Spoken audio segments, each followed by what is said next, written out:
ഇത് തുടക്കത്തിൽ മറുപടി പറയേണ്ട വിഷയമായിട്ട് കണ്ടിരുന്നില്ല. പക്ഷേ ആവശ്യമില്ലാത്ത ചില ചർച്ചകളും ചില രാഷ്ട്രീയ പ്രസ്ഥാനത്തിൻ്റെ ഉത്തരവാദിത്തപ്പെട്ട നേതാക്കന്മാരുടെ ഭാഗത്തു നിന്ന് ഒരു തരത്തിലും വരാൻ വേണ്ടി പാടില്ലാത്ത ചില നീക്കങ്ങളുണ്ടായി.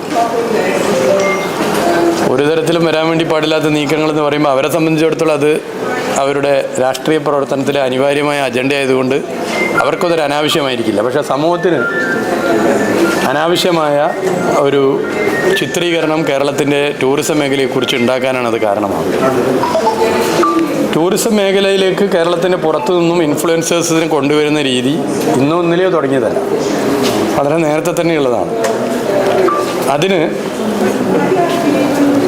എംപാനൽഡ് ഏജൻസികൾ അവരെ ലിസ്റ്റ് ചെയ്ത് അവരെ കൊണ്ടുവരുന്നതിൻ്റെ ആദ്യാവസാന പ്രവർത്തനം നടത്തുന്നു.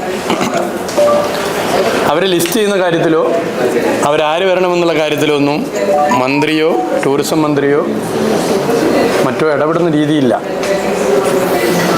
ഇപ്പോൾ ഈ പറയുന്നവർ ഒറ്റയ്ക്കല്ല വന്നത്, കുറേ ഇൻഫ്ലുവൻസേഴ്സ് വന്നു. അവർ ഒക്കെ തന്നെ ഇവിടെ അവർ വന്ന സമയത്ത് വന്ന് പിന്നെ തിരിച്ചു പോയി മാസങ്ങൾ കഴിഞ്ഞ് നടന്നൊരു സംഭവത്തിൽ പിന്നീട് അവർ അറസ്റ്റിലായി. അവർ വരുന്ന സമയത്ത് ഇങ്ങനെയുള്ള ഒരു കുഴപ്പമുള്ള ആളാണെന്നോ അതല്ലെങ്കിൽ ഇങ്ങനെ ഒരു പ്രശ്നമുണ്ടാകുന്ന ഒരു നിലയുണ്ടെന്നും നമുക്കാർക്കും അറിയില്ല. സംസ്ഥാന സർക്കാരിനെ സംബന്ധിച്ച് അറിയില്ല, ഏജൻസിക്കും അറിയില്ല എന്നാണ് തീർച്ചയായിട്ടും നമ്മൾ മനസ്സിലാക്കേണ്ടത്. അങ്ങനെ ഒരു വിവരം മുകളിൽ നിന്നും തന്നിട്ടില്ല. മാത്രമല്ല, ഇവർ പല സ്റ്റേറ്റിലും പോയിട്ടുണ്ട്, പല രാഷ്ട്രീയ പാർട്ടികൾ ഭരിക്കുന്ന സംസ്ഥാനങ്ങളിലും പോയിട്ടുണ്ട്. അപ്പം അവിടെയൊക്കെയുള്ള ഗവൺമെൻറ്റുകൾ ഇതിന് ഉത്തരവാദിയാണോ? അതാണ് പൊതുവെ ഉയർന്നു വരുന്ന പ്രശ്നം. അപ്പോൾ വെറുതെ കുറേ വിവാദങ്ങൾ ഉണ്ടാക്കുക, പ്രശ്നങ്ങൾ സൃഷ്ടിക്കുക എന്നുള്ള ഒരു നിലപാടാണ് ഈ വിഷയത്തിലുള്ളത്. അപ്പോൾ അത് നാട്ടിലെ ജനങ്ങൾ ഇതൊക്കെ മനസ്സിലാക്കുന്നുണ്ട്. പക്ഷേ പൊതുവെ ടൂറിസം മേഖലയ്ക്ക് ഇതൊരു പ്രയാസം സൃഷ്ടിക്കരുത്. രാഷ്ട്രീയമായി ഇപ്പോൾ മന്ത്രിയെയോ ഗവൺമെൻറ്റിനെയോ ഒക്കെ ആക്രമിക്കുന്ന രീതി അത് സ്വാഭാവികമാണ്. എന്നാൽ ഇത് ടൂറിസം ഇൻഡസ്ട്രിയെയും ടൂറിസം മേഖലയെയും ബാധിക്കുമെന്ന് തിരിച്ചറിവ് ഉണ്ടാകേണ്ടത് അനിവാര്യമാണ്. ഇന്നലെ ഇപ്പോൾ നാഷണൽ മീഡിയ മുഴുവൻ, ഒരു വലിയ ഭൂരിപക്ഷം മീഡിയകൾ ഇതൊരു വലിയ ചർച്ചയാക്കി എടുത്തിരിക്കുക.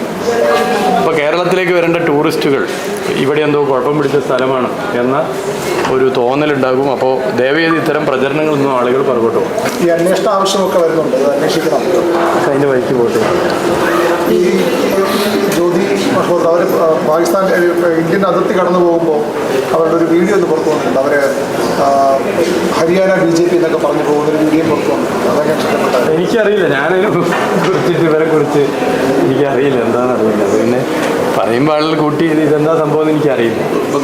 എല്ലായിടത്തും ഇവർ പോയിട്ടുണ്ടല്ലോ, എല്ലായിടത്തും എല്ലാ സ്റ്റേറ്റിലും പോയിട്ടുണ്ട്.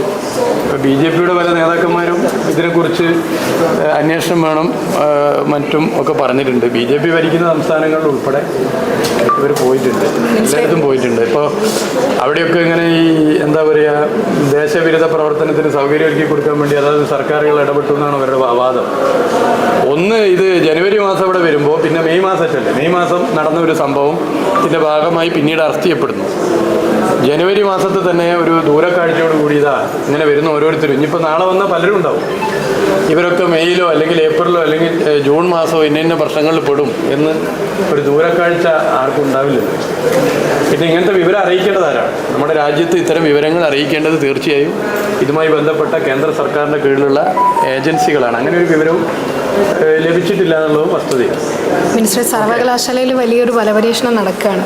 വന്നിരിക്കുന്ന ഗവർണർ ആണെങ്കിൽ സിൻഡിക്കേറ്റിനും ഇപ്പോൾ രജിസ്ട്രാർക്കുമെതിരെ നടപടി സ്വീകരിക്കാൻ പോകുന്നു എന്നൊക്കെ കേൾക്കുന്നു.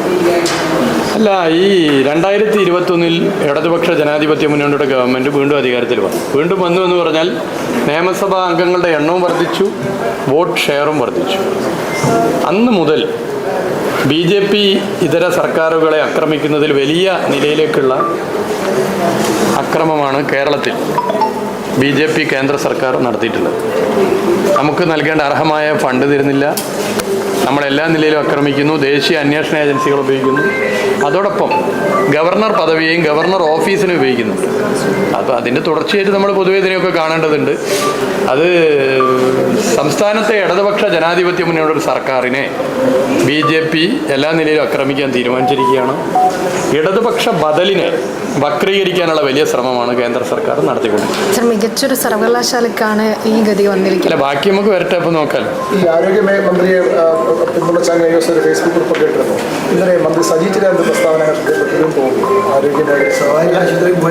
അല്ല, അത് അദ്ദേഹം തന്നെ പിന്നെ പറഞ്ഞിട്ടുണ്ടല്ലോ, ഫേസ്ബുക്ക് പോസ്റ്റും കൊടുത്തിട്ട് അദ്ദേഹം പറയുകയും ചെയ്തിട്ടുണ്ട്. അദ്ദേഹം കാര്യങ്ങൾ വ്യക്തമാക്കി പറഞ്ഞിട്ടുണ്ട്.